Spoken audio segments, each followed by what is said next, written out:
One bright morning, Jim pleads with Kat to skip her workday and stay home with him, but she firmly explains that it's impossible for her to call out. In an attempt to lighten the mood, Kat brings up their planned getaway to Kenning scheduled for the next week, expressing frustration that her boyfriend had completely forgotten about it. Jim responds by mentioning that a close friend of his requires assistance on an urgent project, emphasizing that it involves a prestigious German advertising firm and comes with a substantial paycheck. With a tone of regret, Jim confesses to Kat that he desperately needs this opportunity, which leaves his girlfriend feeling let down, as she seldom allows herself time off from her demanding job.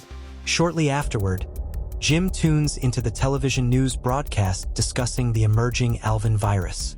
The medical expert on screen describes how specialists are deeply alarmed by the virus's capacity for rapid mutations.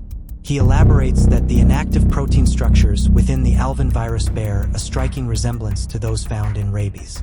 Urging caution, the doctor stresses the importance of treating the outbreak with utmost gravity, labeling the Alvin virus as a genuine danger to societal well-being. In the midst of this, Jim steps out onto the balcony to survey the surroundings and spots an elderly lady standing on a nearby rooftop, calling out to inquire if she needs any assistance. Yet, the woman merely pivots to stare at him, her attire stained with fresh blood, and in the split second Jim glances back toward Kat to speak, she vanishes without a trace.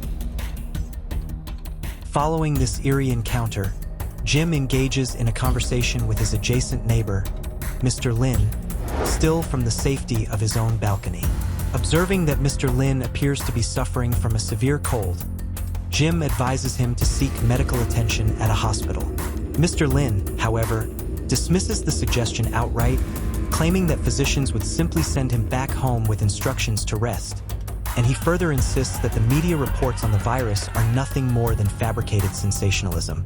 Politely wrapping up the exchange, Jim says farewell to Mr. Lin before plugging in his phone to charge and escorting Kat to the nearby train station.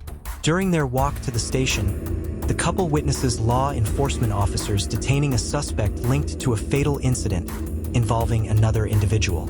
Upon arriving at the platform, Jim assures Kat that he'll prepare a special dinner for her that evening. Minutes later, after seeing her off, Jim makes his way back toward home and notices the identical police vehicle from before, now abandoned with every door flung wide open and no sign of the officers anywhere. Deciding to grab a quick bite first, Jim stops at a local eatery, where the same elderly woman from the rooftop abruptly spits on a fellow patron before hurling scalding oil at the food vendor. In a horrifying turn, the spat-upon customer begins viciously stabbing his companion in the throat multiple times, instilling terror in all the onlookers. Reacting instinctively, Jim cautiously retreats from the deranged woman until he reaches the open street, at which point a passing car strikes her down. The vehicle's operator begins exhibiting bizarre behavior identical to that of the old woman and the aggressive diner patron, making it evident that they have all succumbed to some form of infection. As pandemonium erupts around him, Jim sprints away at full speed once the afflicted individuals turn their pursuit toward him. He soon arrives at his apartment building, barricades himself indoors, and attempts to contact Kat via phone. Switching on the TV for updates, he discovers that nearly every channel is broadcasting identical emergency alerts, save for one airing an innocuous animated program. Before long, an external loudspeaker blares a directive insisting that all males report immediately to the local district office, heightening Jim's anxiety for Kat's safety. Promptly, he sends a text message to his girlfriend inquiring about her location, but in his distraction, he overlooks an intruder entering from the balcony. The now infected Mr. Lin lunges at Jim with a pair of gardening shears, aiming to stab him, though Jim grabs hold of the blades to defend himself. Tragically, Mr. Lin severs two of Jim's fingers in the struggle, prompting Jim to shove him backward with a forceful kick. Undeterred, Mr. Lin consumes one of the detached fingers before expelling it, giving Jim the chance to smash a toaster over his head. Seizing his phone, Jim flees the scene as Mr. Lin begins to regain his footing. In the immediate aftermath, Jim wraps his injured hand with a scrap of fabric scavenged from a nearby parked scooter. He then dashes off after observing a group of infected individuals assaulting a young male victim. Reaching his own motorcycle, Jim endeavors to ignite the engine as silently as possible to avoid drawing the attention of the surrounding infected. Inevitably, the noise alerts them, compelling him to accelerate away rapidly as they give chase. Meanwhile, aboard the train en route to her workplace, Kat attempts to immerse herself quietly in a book. A persistent businessman engages her in unwanted conversation, relentlessly disrupting her peace and growing increasingly aggravating. Fed up, Kat warns him that she'll alert authorities if he persists, which offends the man deeply. Refusing to engage further, Kat offers her seat to another traveler and relocates. Abruptly, an infected commuter begins slashing at fellow passengers, escalating into a gruesome massacre. The riders eventually overpower the initial attacker, but another infected individual resumes the violence by stabbing indiscriminately. Rapidly, additional infections spread, with the afflicted tearing into their prey's flesh.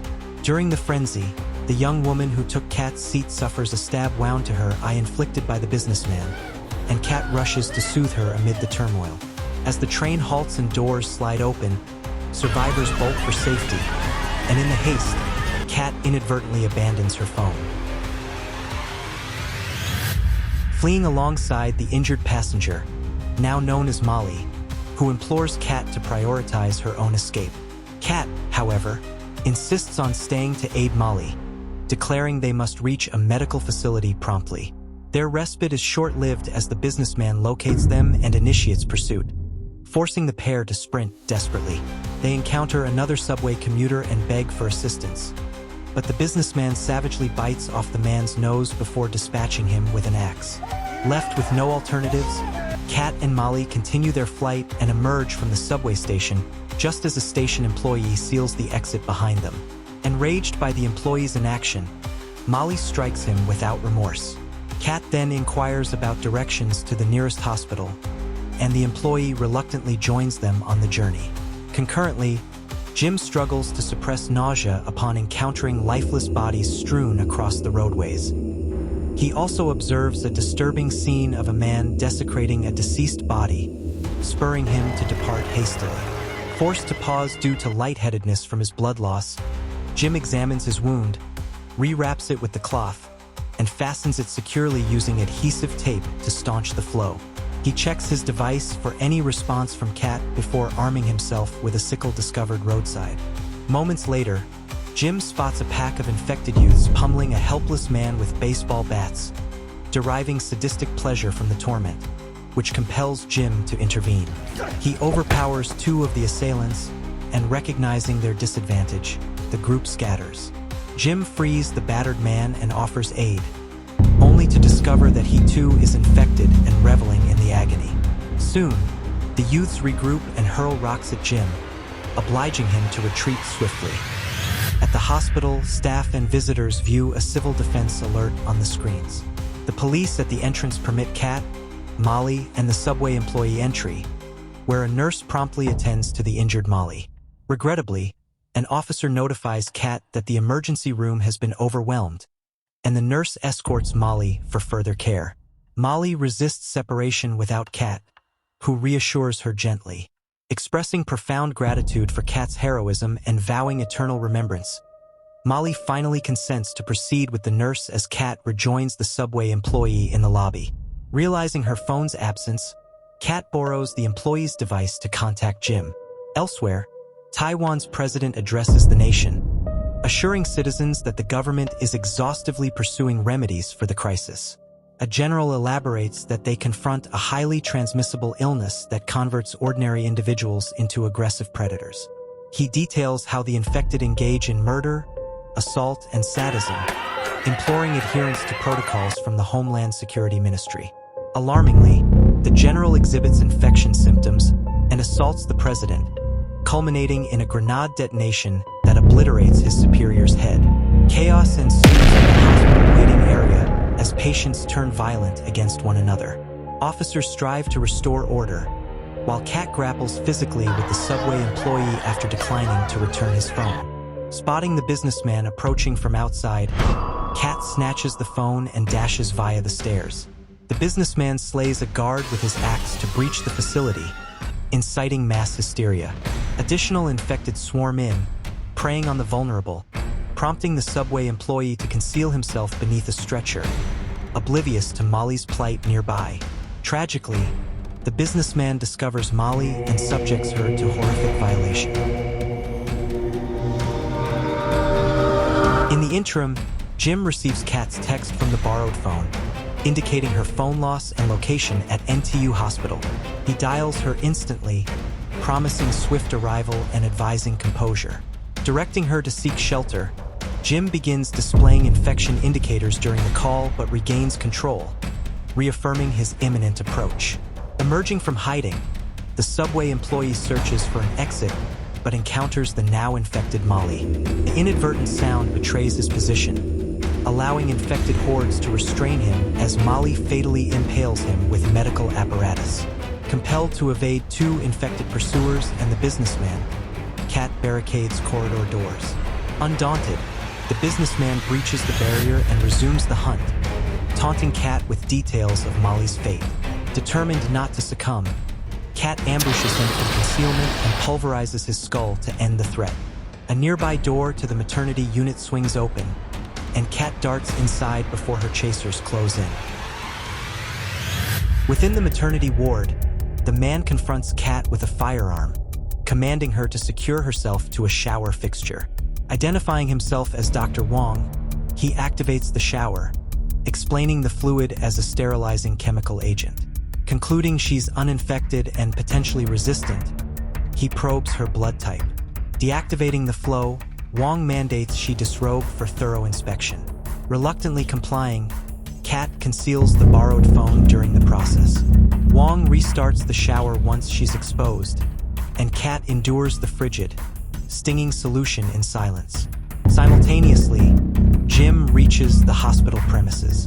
Back in the ward, Wong releases Kat's restraints, permits redressing, and expresses remorse for intimidating her with his fabricated 3D printed weapon.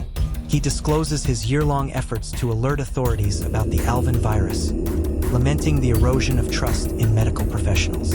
Detailing the virus's impact on the brain's limbic region, he posits a natural evolutionary mutation as its origin. Wong theorizes that the infected retain awareness of their atrocities but are overpowered by irresistible urges, compelling them toward unimaginable horrors. Concluding his exposition, Wong insists on conducting a blood analysis. Kat discards her attire and the phone into a waste bin, then hears infantile cries emanating from it. Investigating, she uncovers an infected newborn. Seizing the moment, Wong administers an Alvin virus sample via injection and resecures her to the fixture. Drawing the curtain, he dispatches the infant and outlines a plan. If Kat remains asymptomatic, they'll ascend to the roof for evacuation to formulate a cure. Otherwise, he'll eliminate her without hesitation. It's disclosed that Kat retained the phone, now secured by a code.